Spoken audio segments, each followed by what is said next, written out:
I have been nursing a bad back for quite some time now. I've had bulging discs and herniated discs from I was 18 years old. The best way to keep your back safe and together is by keeping it strong and flexible. But many people don't know what to do when their back is aggravated and at its worst. So earlier this year, I threw out my back and had to really go back to the basics, the simplest of movements, just to encourage the fluid and the disc itself to go back where it belongs. So if we think about, let's have a quick anatomy class. If you think about the spinal column, you have bones separated by pads. So the vertebrae are the bones of the spine, and they're all separated by discs or cushions that act like shock absorbers that aid in the mobility of the back, the bending, the twisting. Now those discs, picture a tire. You have the threading of a tire on the outside and the donut of a tire on the inside. The donut of the tire on the inside, that's the nucleus of the disc, and that's what acts as the shock absorber. Sometimes that housing gets pushed out of alignment. And when it pushes out of alignment, it actually almost creates like a roadblock. So it starts pressing against the nerves and things aren't passing as they should. The messages can't pass. The only message being passed is screaming pain. Sometimes there's fluid involved. So we need everything to get back in line, for that little disc to no longer be bulging, but to retract and behave itself and go back where it needs to go. So there's a series of exercises that can encourage the disc to do so. Of course, everything you need to be checked by your doctor. The doctor needs to give you guidance. If you've never done an MRI and you're nursing a bad back, get the imaging done so you know exactly what you're dealing with. So I'm going to break up these movements into 3 different categories. Category 1 is when you're most inflamed. You can barely do anything. So this is your most rehabilitative 3 movements that you're going to do. It's going to be so simple and easy, and do it once your body can tolerate the movement. So we're going to start on our tummies. So the first movement is actually going to be a cobra. So you're going to be lying on your tummy, and I want you to first start by lengthening your spine. I want you to feel as though you're being pulled from one end to the other. Just creating that space, lengthening from the crown of the head to your toes. Once you've stretched and lengthened as much as you can, hands by your shoulders, and you're going to just gently lift your chest off the floor and take it back down. You don't want to be holding the cobra. It's just a movement to encourage the disc to shift back into a space, creating a space for it to shift into. And if you can tolerate this, you're going to do anywhere between 5 and 10. Keeping the neck nice and long and straight. Elbows into the waist, and try not to over-exaggerate that hyperextension in your lower back. I'm taking this bend, but I'm really taking it on top of my thighs versus keeping my hips planted to the floor. And once you finish your last cobra, you're going to take it into a child's pose, gently pushing your butt back. I open my knees, extend my arms as best as I can, and head down. You should feel the release all across your lower back. So that's the first exercise you're going to do for me. And it really is just opening up the space within your spine, allowing the disc to kind of wiggle back into where it was supposed to be in the first place. Exercise number 2. Once again, these are the very subtle, gentle. We're not adding anything to it. We're going to go into a tabletop, flat back. So you want your arms directly over your shoulders, under your shoulders. You want your knees directly under your hips. belly button into spine, lengthening your neck by pulling your shoulders away from your ears. Let's not be here. Retract the shoulders. Belly button in and neutralize your lower back. Neutralize that spine. So we're going to go into cat and cow. So we're going to look up. This is cow pose. And slowly rounding the back into angry cat posture. Chin up, tailbone up. This is cow. And round it. Once again, you're going to be doing around 5 to 8 of these exercises. So you're going slow. You may feel the pain and discomfort. You don't want to go so deep into it that it's completely aggravating your back, but you may end up kissing the pain just a little bit because we are trying to move that nerve, that disc off of your nerves. That's what creates the pain, you know. It's when the disc is compressing the nerves. And we connect our breaths to it and slowly sit back, knees open, taking it back into child's pose.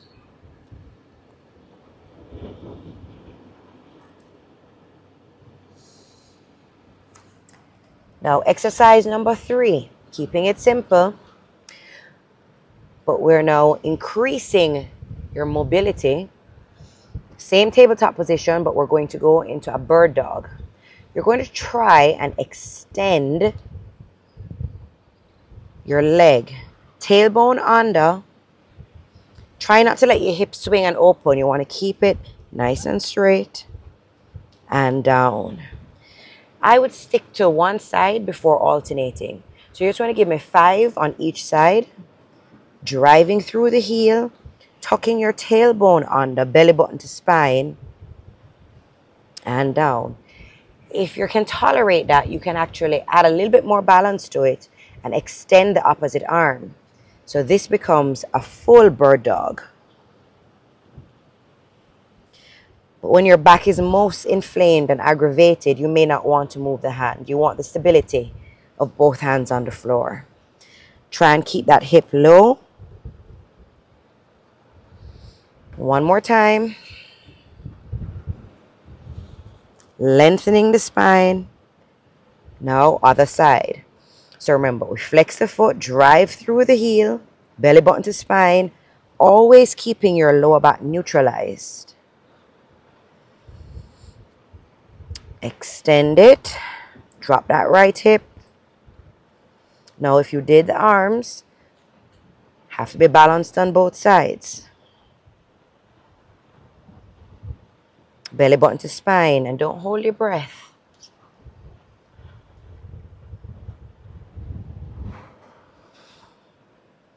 Last one.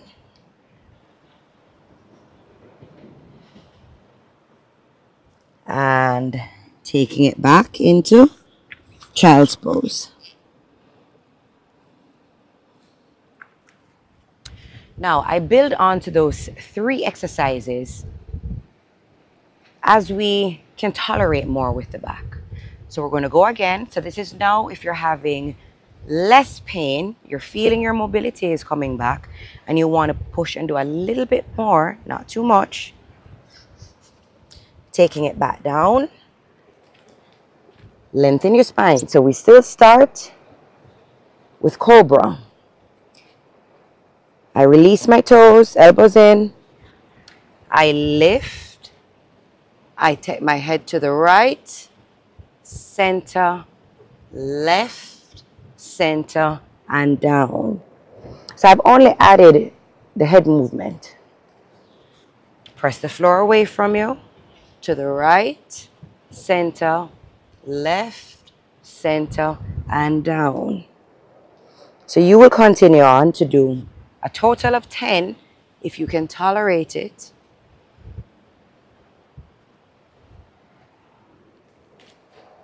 And I push back into child's pose.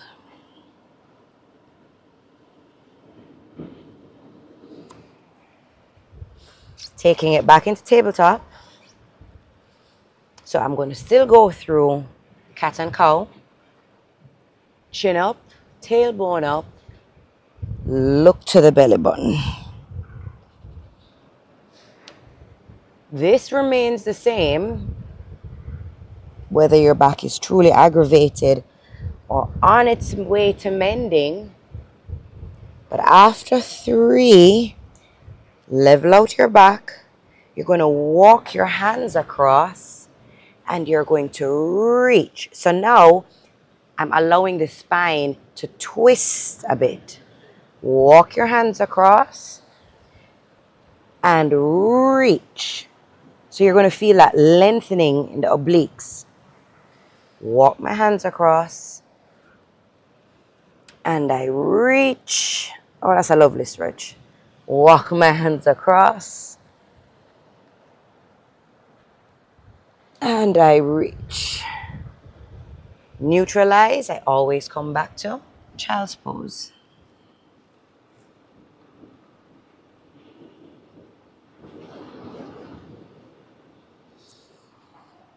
And lift. Now, stepping up the movement for the bird dog, this is exercise number 3.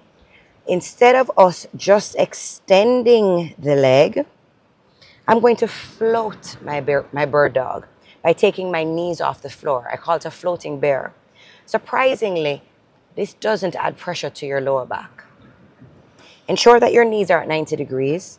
Your posture remains the same. I just float my knees off the floor.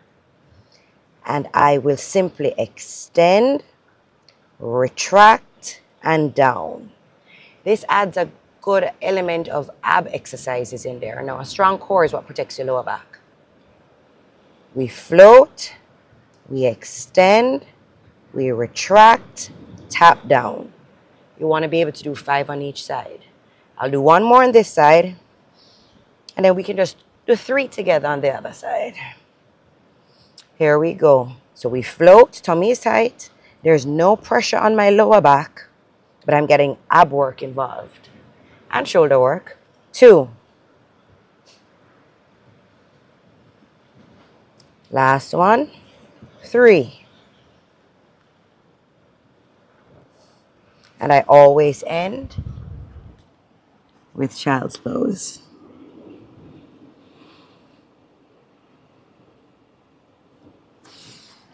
So for the last sequence, the last combination, if you know that your back is truly on the mend and you want to just continue doing these exercises, we can add a few more elements. So we're still starting cobra. We lift.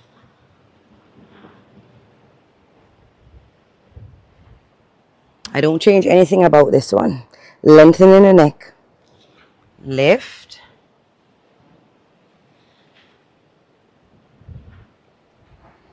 One more. Elbows into the body, shoulders away from the ears. And down. Taking it into child's pose.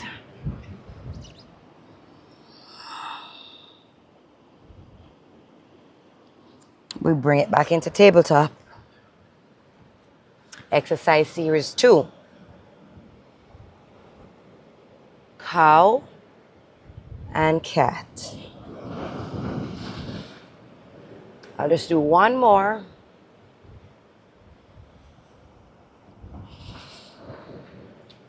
Now we're going to open the arm, trying to stack arm over arm. So this gives a nice good rotation in the hips. Now keep your knees slightly open. You're going to thread the needle, touching down on the shoulder, rest your head, and your free hand now reaches behind you. This gives a really good stretch all the way across here.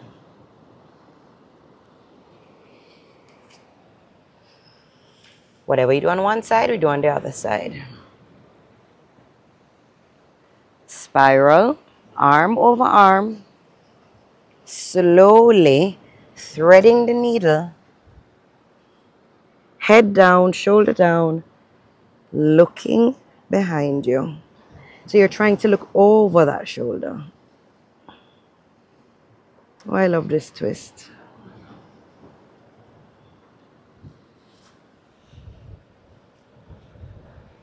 Last one. Roll the toes under. Float the knees. Extend. Bring the knee towards your elbow. Extend. Bring the knee under to the other elbow. Extend and tap. It got a lot harder because we got really into the core. We're going to do the other side. So we still float or bear. Extend for the bird dog. We bring that knee towards the same elbow. Extend. Bring it under. Extend. Tap. Relax. Let's do one more set together. And this is only if your pain has dissipated enough that you're ready to start adding new movements that are still safe for your back. Float, extend, elbow, elbow, reset. One more. Lift, extend, elbow. That cross body is the killer. And down. So those are the 3 exercises I play with. I add on depending on the state of my back. And I just really listen to my body and honor it. So try these. Add them to your repertoire of back mobility and improving your pain management.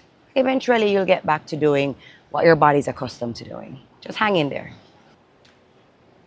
In addition to those 3 exercises, I also do a simple stretch at the end. Now, whether you're inflamed or you're not inflamed, once you can tolerate it, you can add this next combination to those 3 rehabilitative movements. So you're going to take it all the way onto your back. Even at the end of my regular exercise classes, I do these movements. You're going to grab your knee to your chest. You're going to grab your calf.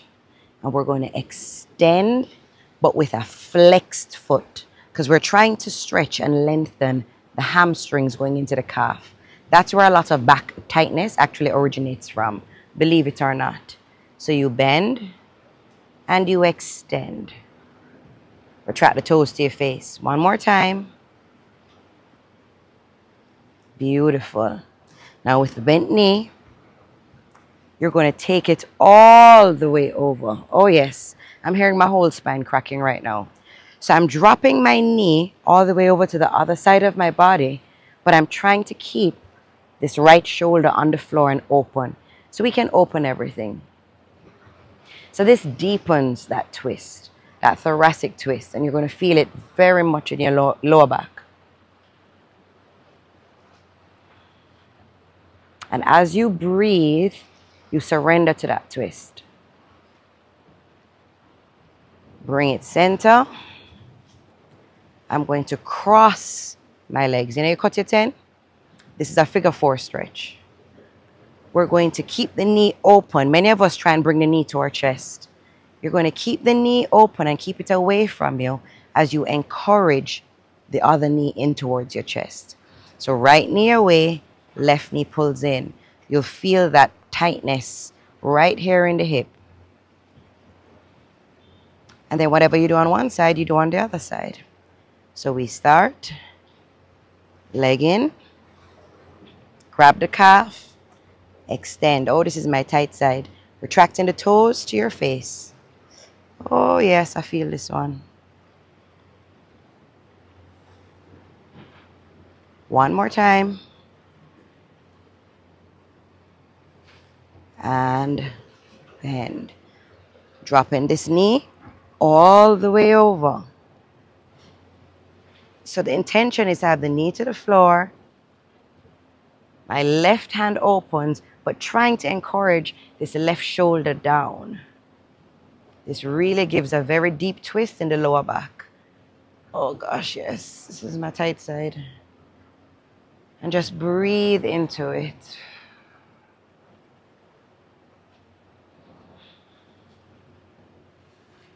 Bring it center. Open the knee. Lift it and push. There you go. When I'm finished, knees open, and I drop my legs side to side. It doesn't have to be anything too exciting. It doesn't have to be anything too grand. We have to be gracious to self, gentle with the body, and just allow the back the healing that it needs. And when you're ready, take it all the way up. So try using the series of these flows as much as you need to decompress your spine, to lengthen your spine, and to encourage that disc to go back where it belongs, to get off of your nerve. Tell the disc to get off of your nerves, literally, and you will be okay. Message me and let me know how it goes.